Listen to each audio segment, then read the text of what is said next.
We have a lot of work to do on the left. I will never abandon this side. I strongly believe that at the core of the left and the Democratic Party, that those values are aligned with Jesus's values. I do. Yes, I think I it's do too. very obvious in the things that Jesus did and the things that he said and the people that he spent time with and who he protected and who he healed. It's obvious. Like you just read the red words.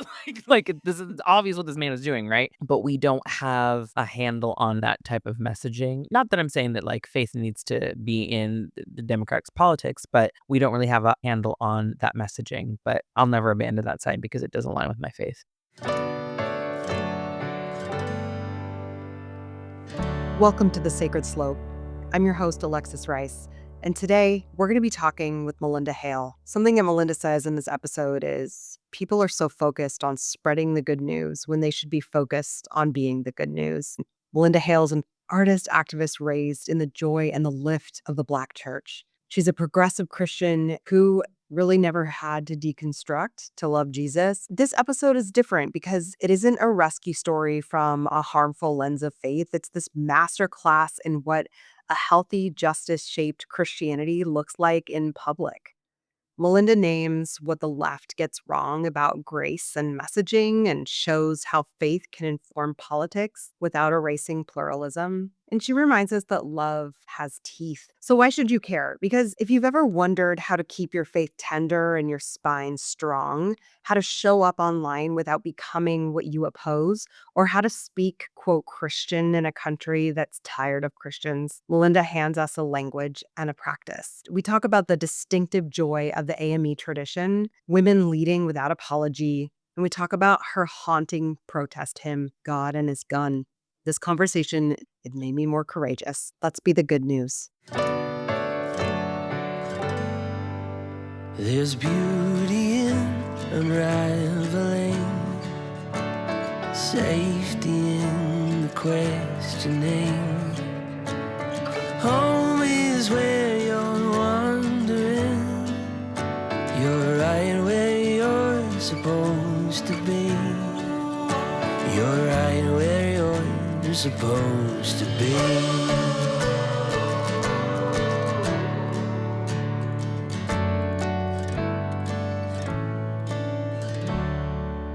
Welcome back to The Sacred Slope, friends. Today's guest is Malynda Hale. Hi, Malynda. Hi, how are you? Fine, thanks. How are you? I'm great. Thanks for having me. I've been looking forward to this. Hey, some badass moms who are doing this at nighttime when the kids are in bed. Yep. Yeah. I'm sure if they hear that I'm doing something will happen. Because they always try to figure out when you're working or when you need to do something and they all show up. God bless our kids, right? I love them. I love them. Yes, that's exactly right. I'm waiting for mine to come in right now, too. So I would love for those who are not familiar with all of your work to learn a little bit more about you. Yeah. So Linda is a singer-songwriter, actress, director. Malynda's been a podcast host, now a Substack writer, and activist whose career has braided together art and justice in extraordinary ways. From starring on stage to releasing soul-stirring music to founding the Black Voices Heard project, she has used her voice to call out racism, gun violence, and Christian nationalism while creating spaces where love and belonging can flourish. Her fearless honesty has carried her from opera training at Azusa Pacific to national platforms like on CNN, Good Morning America, NPR, and The Daily Beast. She's been honored as a hero against hate by the Anti-Defamation League and named one of Wired's top influencers shaping the public square. And her song, God and His Gun, with its haunting lyric, I'll leave you to your God and His gun, is one of the most raw and emotional and necessary protest hymns of our time. Her Substack is #WeNeedToTalk, which came from her original podcast where she interviewed some amazing cultural influences like Senator Raphael Warnock and Michelle Williams of Destiny's Child. Malynda is always insisting on honest dialogue that refuses to separate faith from justice or art from truth. Her voice is prayer, her voice is protest. Her voice is prophecy, and you're going to see that today. So welcome to The Sacred Slope, Malynda. What a bio and intro. Oh my gosh, I might have to steal that. Well, it's all yours. love it. Oh, what an incredible welcome. Thank you. Thank you so much. It's always weird to like hear people talking about the things that you've done. You're like, oh, I did do that. Oh, I do that. Oh, I've done that. So it's cool. It's a humbling moment too. But thank you. That's That was very sweet. cool. Well, before we dive into the history of your faith, I would love to hear about the history of your day. Oh, yeah. I saw your Instagram and it looked like you had a blast today. So can you Yeah. tell us a little bit about that? And also if you can tell us the story of your dad, that was just so touching. Oh, thank you. Today we're recording was the day that Jimmy Kimmel returned to ABC, and Yeah. I got to be in the audience, and it was, man, it was really celebratory. It was emotional. It was exciting. It felt historical. And the ties that I have to Jimmy Kimmel, I posted this video when his show was taken off the air.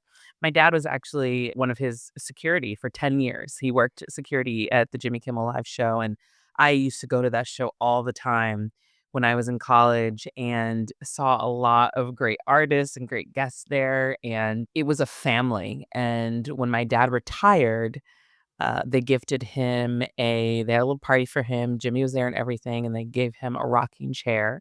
And on the inscription, it says, I think it's like, you've been standing long enough, like you can rest now. And it's in my parents' living room now. And that's just the type of environment that show is and the type of person Jimmy is. Jimmy is a very good person. And I want people to understand that. He has a very beautiful heart, and he really does take care of every single person that works for that show, which honestly is in the hundreds. And there's a lot of people involved behind the scenes, on the scenes, with writing, with the security team, with the crowd wrangling team, with the production team, with the band. I mean, the list goes on. And so being there tonight, when people finally watch it, one of the things that he really talked about was that he didn't care about his job.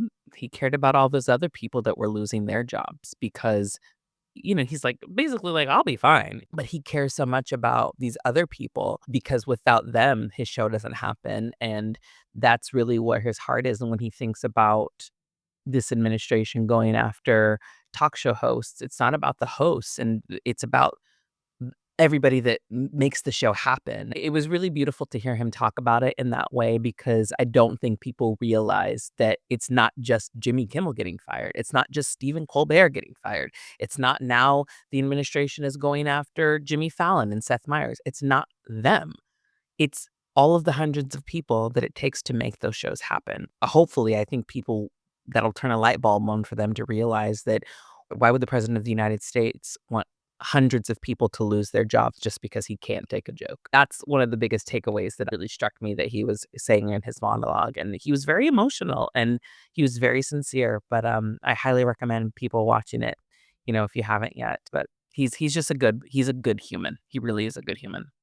Yeah, you can tell when he talks about his son. When he talks about issues, I have always gotten the sense it's because he truly cares about people. And I get the sense that his heart is in the camp of not wanting others to be hurt. And Correct. so he just seems to care about when he sees others in pain. He seems to like to stand up to bullies. Yeah. Yeah. And he does it in a funny way. So Yes. Comedy is the go-to, which I appreciate. was there anything else that was pretty fun that happened? Yeah, so it's funny because when I used to go back in the day, I would do this also, but I got to sing for the audience again tonight during a commercial break, so that was so fun. Yeah, it was just great. It was fun, and the band, everybody, my dad was so beloved at that show, so everyone was really excited when I reminded them that I was his daughter, and they were like, "Oh, we love your dad." So then I sang with the band, and because I had done that before, so it felt like I was back in college again. It was great. It was so much fun. It was great. I really enjoyed it. Yeah. That's amazing. Well, I'd love to talk about what your faith, which I can sense from everything that I see around you, that your faith is central and core to who you are. Yeah. Your faith determines your values and it determines your activism. And that's what draws me so much to the character of who you are and your willingness to be so forward out there, especially in progressive spaces where not everyone does that, right? Chooses to do that. And so I really appreciate you for that. So I'd love to hear a little bit about what faith looked like for you growing up. Yeah. So my mom is really my spiritual anchor. She raised us in the church. My dad was never a church person. He would go to like Christmas and Easter. That was it. Don't blame him. I get it. Church isn't for everybody, but my mom was really my spiritual anchor and where a lot of my beliefs are formed from. And the church that I went to, I grew up in Santa Barbara, California, which is predominantly a white city, and we went to one of the only Black churches in the city, and it's now a historical landmark. It's African Methodist Episcopal Church, AME Church, Black church, and grew up with the gospel choir, very, very loving, inclusive, progressive environment, and so a lot of the conservative evangelical mindset and theology I was not exposed to. I'm so happy for you. Yeah, and it's interesting because I just didn't I was never exposed to any of that, so I never went through a deconstruction period because I was always raised a progressive Christian, which to me was just a Christian. Like, there was no, like, delineation from it was just I was a Christian. And Yep. so when I went to Azusa Pacific University, which by and large is a more conservative evangelical Christian college, I was like, "What is this? Like, what do you guys believe? I'm so confused." I didn't have the Mm. views about the LGBTQ community that they did. I didn't have these views about women preaching. I didn't have those views. And so I was very confused and I was very isolated in what I believed and how I operated because I felt that Christianity and faith was very simple. And I felt that what Jesus said was also very simple and not difficult to follow. And so to see it be really twisted and made to be something that, I eventually saw that it was made to control people and manipulate people and abuse people, I was like, wow, this is really, really terrible. And I can't believe that people grew up like this, thinking this, like thinking that this is okay. And so when I left college, I became even more liberal because I was like, I want to be as far away from these people as possible. But, as I've grown, my faith has grown. And as you said so beautifully, like my faith does inform everything that I do. It is the core of who I am because I, I joke, I do want to get to heaven, but it also isn't difficult. It isn't difficult to love your neighbor as you love yourself. I have a lot of self-love. And I think that that's kind of why we're seeing a lot of what we're seeing is that there is no real self-love on that side because how can you love somebody else if you don't love yourself, right? And there's a lot of anger and hatred in that version of Christianity because you're told from the jump that you're just this awful human being that's a sinner and like unless you do these things you're never going to make it to heaven. You have to believe in Jesus and you have to do all these things. And so when you lead, if that's the entry point for a faith, like, it just I was so confused when I would hear that language because that's not ever what I was told, but I think what I realized is that for the Black church, we didn't subscribe to that ideology and that theology because so much of our existence already hears that language, right?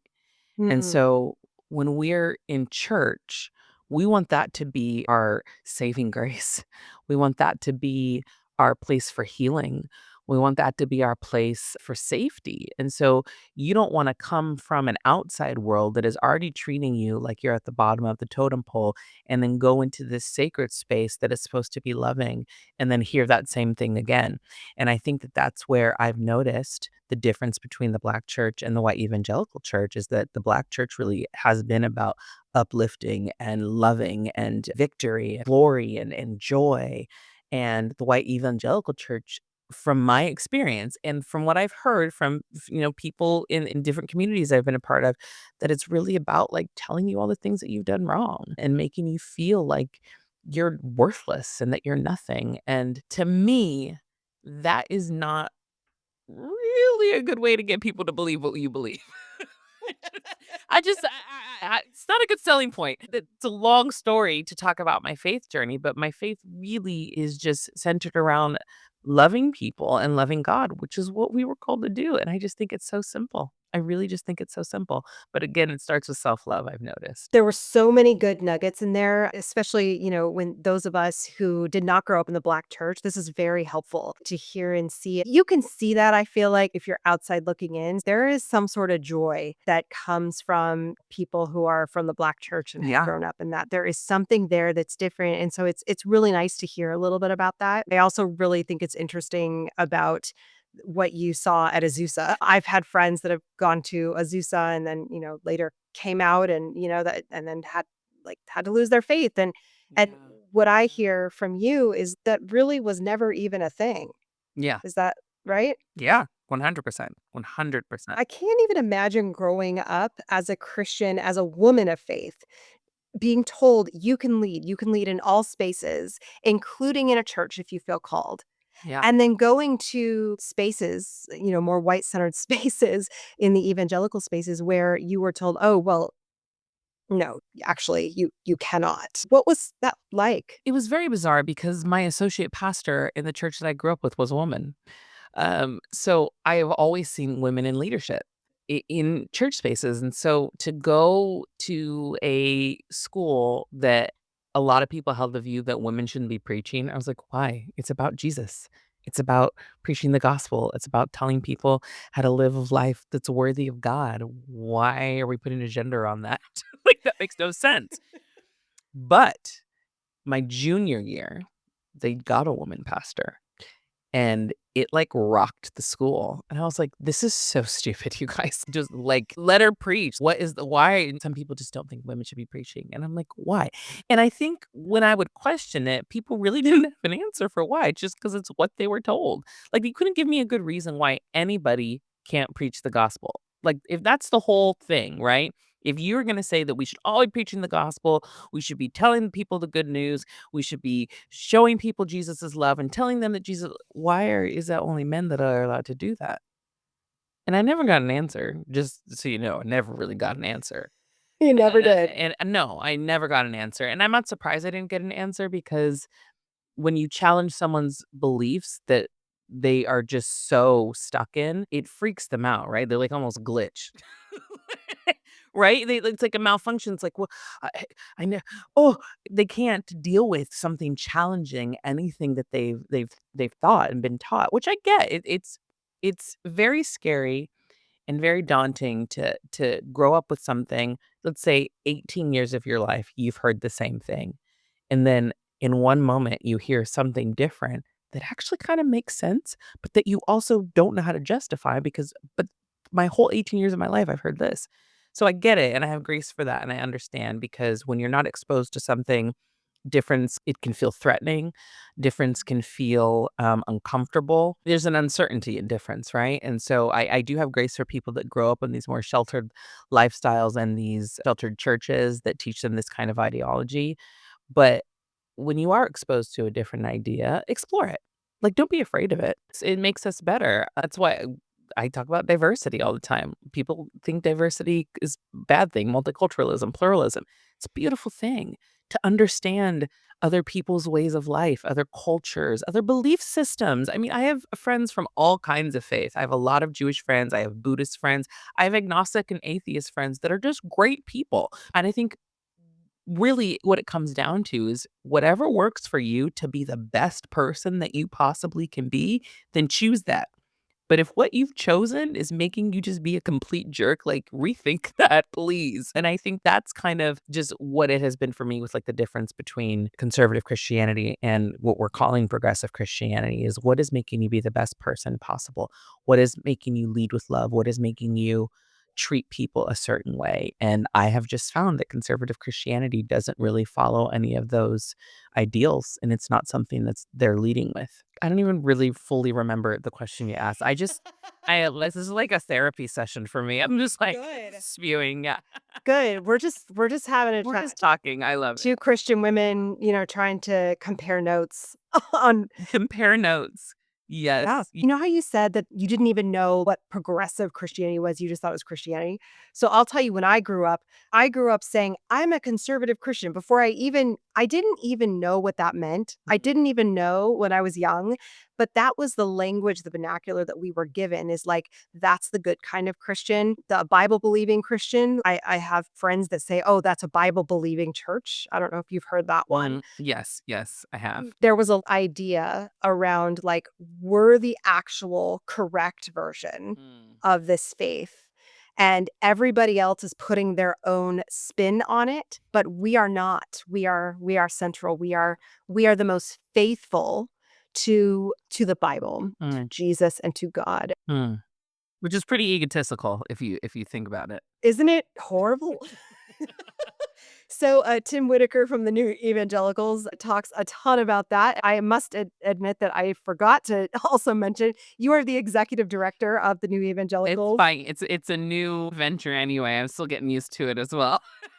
Well, you've been killing it, so I appreciate your content there. So Tim understands, that framework that a lot of us were given. Yeah. We were given a structure that kind of said, if you explore, you're actually going outside Christian beliefs, even if it was a progressive church, even if it, because a progressive church, we were told, was a church that really followed the trends of this world and their own desires and inhibitions over the word of God.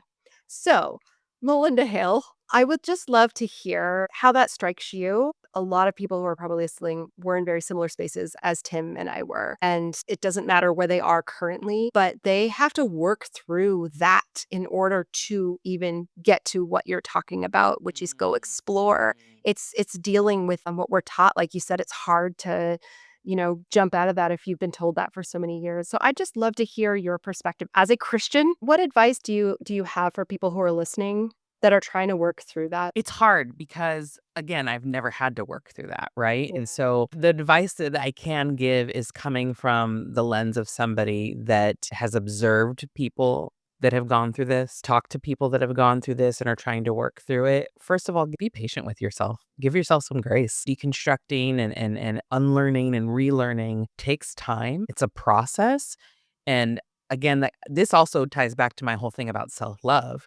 You have to be able to give yourself grace with certain things to unlearn. Also, just find your trusted people that you aren't afraid to ask questions to, that you aren't afraid to have those conversations with. Because if you don't feel like you have a safe space to work through this journey, it can come crashing down very quickly and aggressively. You know what I mean? It's not an easy process to go through unlearning. There's different forms of deconstruction. There's obviously spiritual deconstruction, but there's deconstruction like decolonization. People of color even have to like unbreak from some white supremacist like mindsets, right? It takes time to unlearn harmful theologies, harmful ideologies, but you have to give yourself grace. I don't know beyond that what else I can say is just be patient with yourself so that you can get to that place of self-love and be able to feel free, because I can only imagine that it is a very freeing feeling once you get over that hump and free yourself from that. Just give yourself grace. That's super helpful. I was talking to a spiritual leader that I respect very much. Her name is Reverend Dr. Chris Davies. She's a minister in the United Church of Christ, and she does a lot of social justice work. And she was saying what she notices is that she can tell when a lot of ex-evangelicals jump into social justice work on the progressive side, and they bring a lot of kind of that baggage. Yeah. And I would just love to explore a little bit of this because I've been thinking a lot in the last few years, and especially since the election. What is it that so many progressives missed? We were doing so much important work, and yet it wasn't always connecting with as many people as we were hoping in the, let's say, the white evangelical spaces. Because I work so much in the political sphere, I feel like I can shed some light on this overall. And I actually just wrote a article in the Courier News called "I'm Not Leaving Progressivism, but We Need to Have a Talk." Yes, I saw that. Yes. Okay. Yeah, Let's have a and talk. yes, and so the left. I am a bleeding heart liberal, and I always will be. I will never leave the left. I am someone who wants to rebuild from the inside and fix things that are broken. And I think that we can all collectively admit that the left has some issues to work on. I think a couple of things that we're missing is too high of expectations and not enough grace.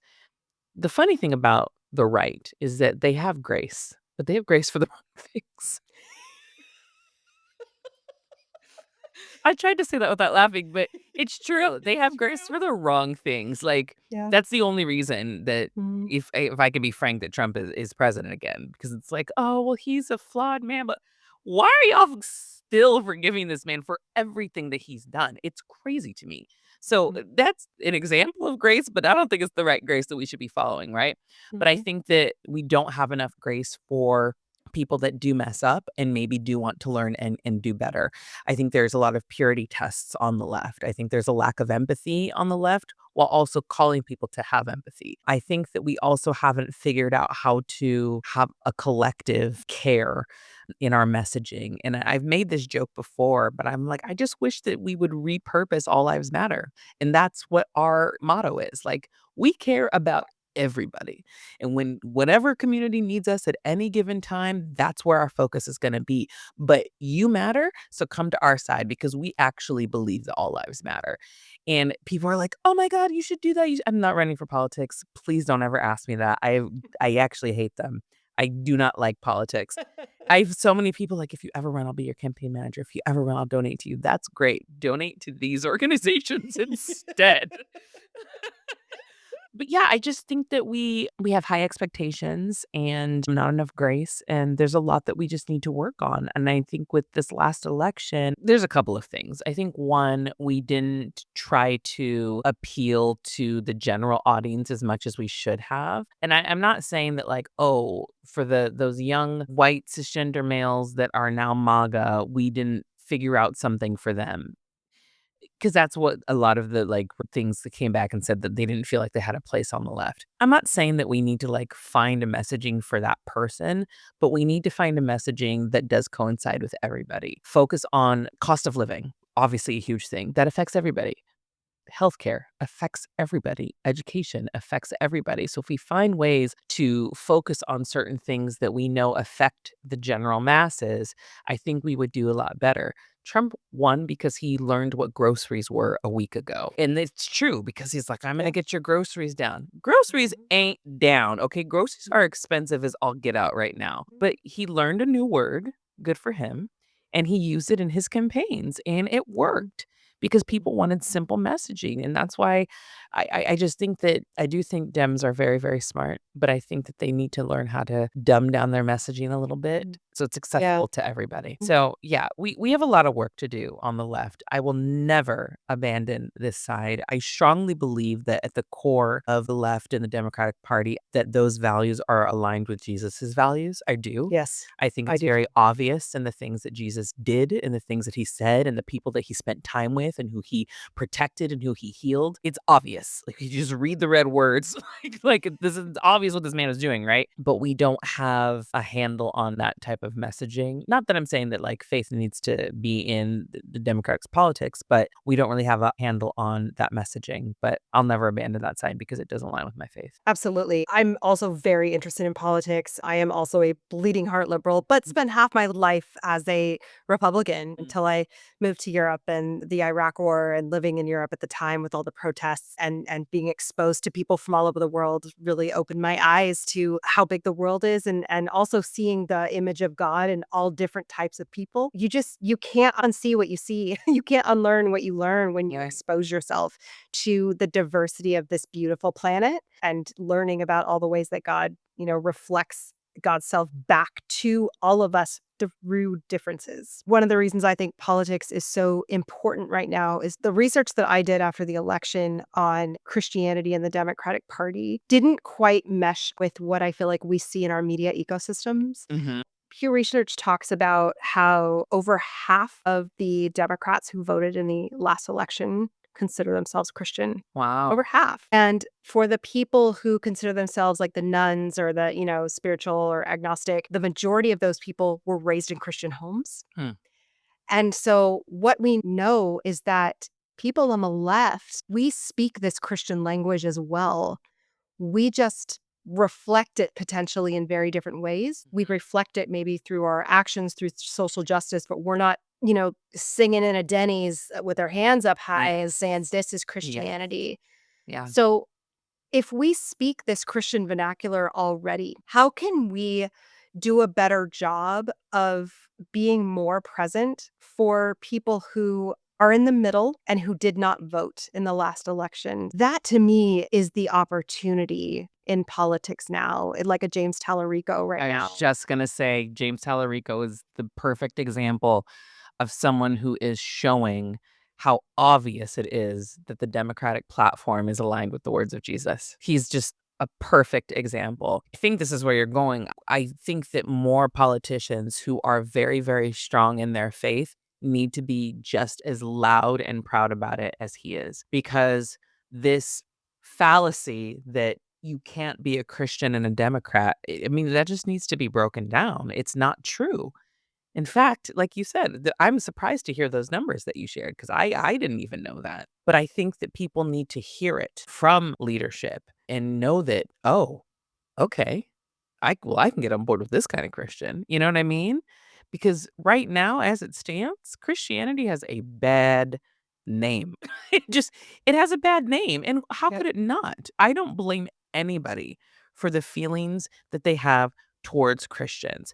And I know people are like, we shouldn't generalize, we shouldn't generalize. However, nobody's doing anything to counter that negative stereotype. We don't Well, have you are. I'm trying my hardest. But we don't have anybody to counter those negative stereotypes. I think James is doing a great job. And what I love about it is that he's not trying to blur the lines of like church and state. He still believes in the separation of church and state, but he's Yes. very clear about what his faith informs him to do. And his faith informs him to care for people, to make sure people have health care, to make sure that we have access to education, that to make sure that we have voting rights, to make sure that we have all of these things, because that's what is inherently Christian. I've said this before, like, if you are gonna try to rule the government by your faith, why aren't you doing it for good? Why aren't you using it for good? Why aren't you gonna be the example that Jesus set? Why aren't you gonna show people like, "Hey, I know Christians, we get a bad rap, but this is what I believe and this is what I'm gonna be advocating for." Do you know how many people, like, if you let's say you actually are trying to convert people and bring people to Jesus, do you know how many people probably would convert if that's how they were leading in that way? That'd be so beautiful. Be like, "Oh my god, these people care about me being able to provide for my family. They care about my healthcare. They care about my education, and they're Christian. Let me see what's up with being a Christian. Let me go check this out." You know what I mean? But Mhm. that's not what we're doing. That's not what this administration is doing for sure, and we don't have enough Democrats out there being loud and proud about their faith. Mhm. And I would just love to see more people do that. I mean, I talk about my faith definitely more now since I've been leading the new Evangelicals, but I've always talked about it and thrown it in and explained that the reason I feel the way that I do and what I do with my activism and why I make the choices that I do is because of my belief system. And then people are like, "Oh, you're the only Christian I like." like, like that's what I hear that from so many people. I hear that from so many people. I'm like, I don't want to be the only Christian you like, but I'm glad that I made the list. But yeah, long story short, I just think that more politicians that are Christians that are Democrats should be a little bit louder about their faith. Yeah, and the thing is, I don't even understand this is the opportunity to do that because the House and the Senate on the Democratic and Independent side, the numbers are even higher for the ones who claim that they're Christians, Catholic, Protestant, anywhere on there. They're like 70s, 80s, Yeah. 90% in the House and Yeah. Senate. They already are Christians. And so it's like, guys, we can speak the Christianese vernacular. I know that your faith, I can see it in you, your Christian faith in Jesus. And I know that on the left, we do our best to make space for every identity. Every identity. We don't want to upset anybody. And that's very beautiful. I think it's beautiful that we make room for diversity. And I think in this moment, I think people, I mean, I don't know about you, but I have a lot of friends that are, not religious, and they're real happy that I'm speaking out right now about how my faith informs the values that I'm trying to fight for. Yeah, yeah, I think it's so important, and I think also stating that you are a Christian, stating that this is what you believe while also encouraging multiculturalism and pluralism is an even stronger stance. You want religious freedom for everybody, and again, people just need to be louder about it. I'm a Christian, but I want to be able to have an interfaith community. I want to be able to have an interfaith society. We used to be called the Great American Melting Pot. What the heck happened? Now it's just like, well, I was going to make a bad joke, but I'm Bring not. it. Bring it. No, I was just to say now it's just like a pot of mayonnaise, but like that's what it's just like bad fun. With a little, yeah, it's hilarious. It is like bad fondue. It's just bad fondue. I always like the salad analogy much better than the melting pot. Yeah. You ever heard of that? Oh yeah, I love the salad analogy Yeah, I too. like that And right now it's just iceberg lettuce. That's what It- they're trying to make it. They're just trying to pick all the good stuff out of the good stuff, salad. the carrots, the tomatoes, the dressing, the vegetables, like Yeah, those the walnuts. cheese, the walnuts. I mean, come on, dude, that's look at The pepper. Oh my god, all of it. They're taking all of it out, and why? It's so boring. It is so boring. Diversity is one of the most beautiful gifts from God that we have, and I love knowing people from different backgrounds. I think one of the things that I wish people would use their powers for is food. Figure out a way to make that cultural conversation, get people to change their perspectives a lot, because it's interesting to me that you have all these people that are against multiculturalism and pluralism, but then they're just going to take their butt down to go get a taco or like go to a Thai restaurant. I'm like, do you understand what's happening right now? Like, this is somebody else's culture. There's a story behind this. There's history behind this. This is probably somebody's grandmother's recipe. Like, get to know that person, get to know that culture a little bit. But they just don't think of it that way for some reason. That's so frustrating, but I wish people would use food as like a way to bring people together and to unify and to have those conversations and hopefully change minds. I know food works for me.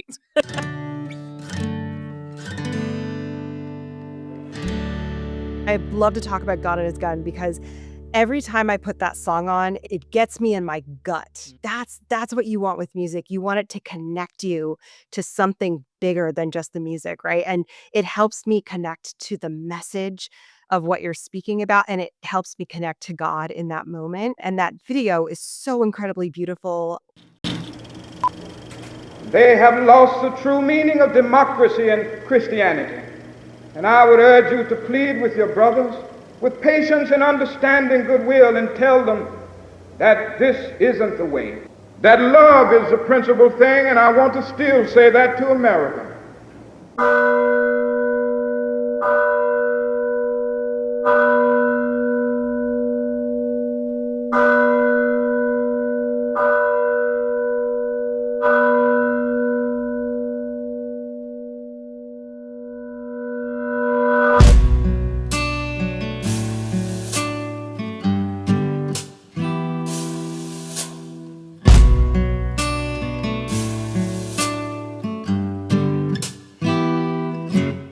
Will you walk with me and talk with me and tell me all the reasons that your God hates me? Can you justify how you sleep at night when all your thoughts and prayers turn into diatribes? If God can use you, why not me? Is there a reason for what you believe? I see you try and point the finger, sitting in your anger and never help a stranger. You think that Jesus would approve of the images you use that make him more like you. Your fear is haunting you. You're coming undone. You could choose to love, but instead you run. So I'll leave you to your God and His gun.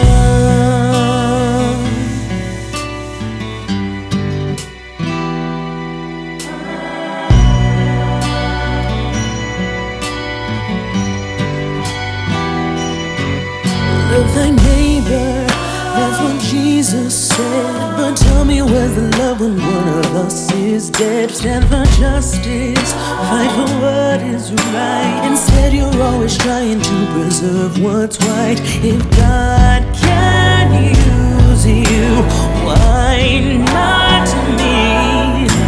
Is there some reason for what you believe? What do you believe? I see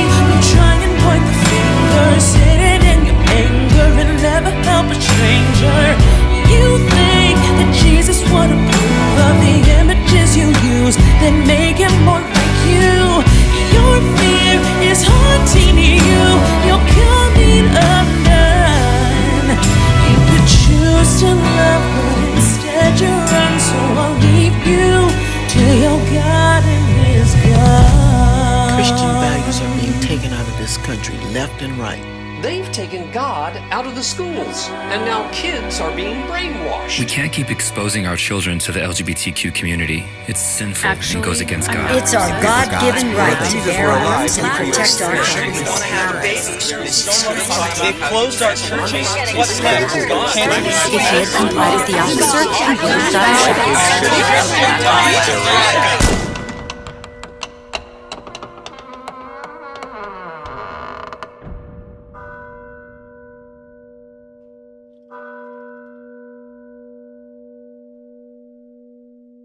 Will you walk with me and talk with me and tell me all the reasons that your God hates me? Can you justify how you sleep at night when all your thoughts and prayers turn into diatribes? I see you try and point the finger, sitting in your anger, and never help a stranger. Wow. Yeah. You Yeah. think that Jesus would approve of the images you use that make him more like you. Your fear is haunting you. You're coming undone. You could choose to love, but instead you run. So I'll leave you to God and his gun. Can you tell us a little bit about this project, Malynda? Yeah. So I wrote this song with my friend Ian Felchlin. He was a very good friend. He was my guitar player when I was a worship leader for 6 years at a church. I remember I was on a walk and I remembered the song What If God Was One of Us by Joan Osborne. Do you remember that song? Oh, yes. God was one of us, right? And I was like, we need a newer version of that song.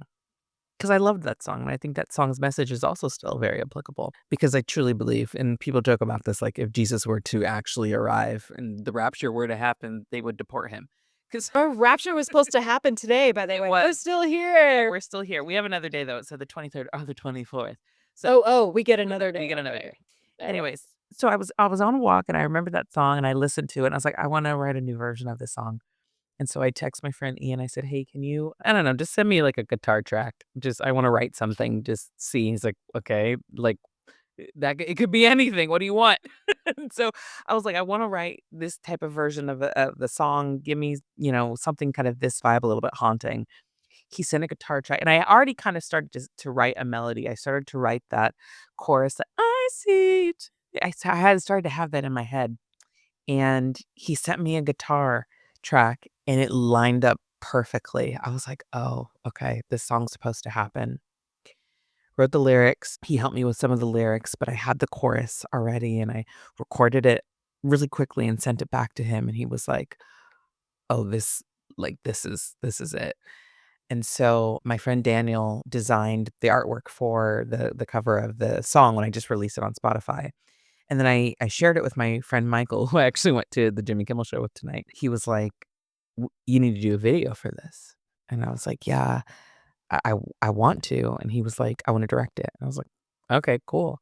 So the whole video concept was his idea after listening to the song. He came up with the dancing, being in the church, all of those things. And I had this idea at the end that I wanted to have all these voices saying different lines that you've heard from people in the church as I was leaving the church, because I wanted it to show like, this is why I'm leaving the church, because I'm tired of hearing all of these things. And so it's unfortunate that this song continues to be relevant. Yeah. But I feel so blessed that I was given the spark of inspiration when I did to write it, because it gets a new audience every year. It's very interesting how it gets a new audience every year because it remains relevant. I don't want it to be relevant. You know what I mean? Like, I don't want it to be relevant. I don't want these words to ring true for so many people and for that to be people's lived experiences. But yeah, it's really one of the most powerful songs and videos that I've ever done. And I will continue to share it. And I hope it continues to move people and gets people to think, because it's poignant, it's necessary, it's, like I said, it's relevant. And I think if it can get people to have just a moment to think and realize how much damage is being done in Jesus's name, I would hope that they would want to course correct and fix the fact that the reason people are leaving the church is not because of Jesus and it's not because of God. I don't love the idea that the church is a monolith, and that's part of what I'm discovering, here on the Sacred Slope is there's so many versions and lenses. There's over 45,000 denominations in the world of Christianity. Yeah. We do not celebrate and worship God in the same way, Not at all. right? So what is your hope for the Christian faith? I think it is more important for people to be the church outside of the church than it is to be the church inside the church.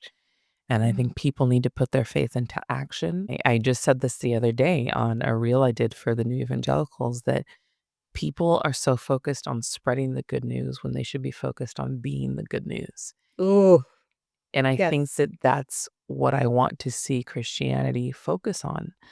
Jesus did give Sermon on the Mount. He preached the gospel, but he also showed it. And I think that we are not focused on how we show our love and show our connection to God and show the gospel, right? We're just always talking about it. Like, stop talking about it. Yep. Be about it. Do it. Yeah. Show it. Actions do speak louder than words. That is a phrase for a reason.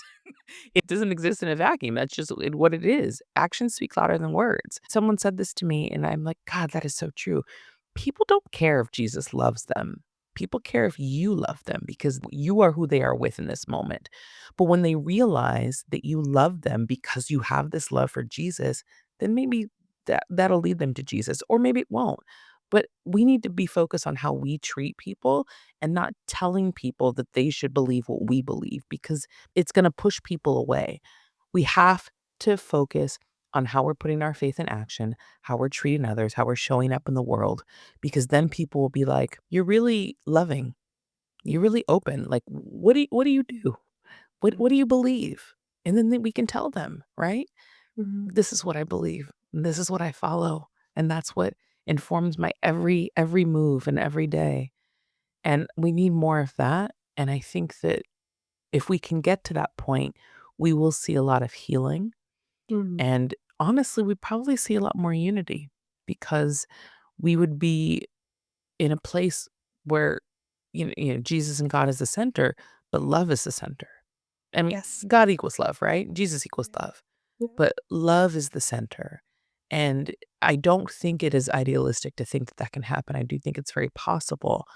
And what I'm trying to do is hold space for even those people that I disagree with, that have harmed people that I love, but try to get them to see the world in a more loving, empathetic, inclusive way. I think there are people that you're not going to be able to reach, but those people that you can see kind of a glimmer of hope in, don't give up on them. Don't give up on them yet. Be the change and be the hands and feet of Jesus. That's what we're called to do. So. Yeah. I keep coming back this year, keep coming back to the fruit of the Spirit. That is Yes. so dang biblical. Like, let's just do what we can do to be producing that fruit. Is our fruit of the Spirit. Is that what we're putting out of the world? Yeah. That was a really healing conversation. So thank you. Can I ask you one more lightning round question? What is your favorite worship song or hymn that stirs you? Always His Eyes on the Sparrow. Malynda Hale, thank you so much for joining us. Thank you. Thank you so much. Thank you for being with us today on the Sacred Slope. If you'd like to nominate a pastor, priest, or reverend, send me an email at alexis@thesacredslope.com. Music was by Brett Rutledge, Eddie Irvin, and Sean Spence. I'm Alexis Rice, your host. May the fruit of the Spirit guide you this week. Go in peace, friends. There's beauty in unraveling, safety in the questioning. Home is where you're wandering. You're right where you're supposed to be.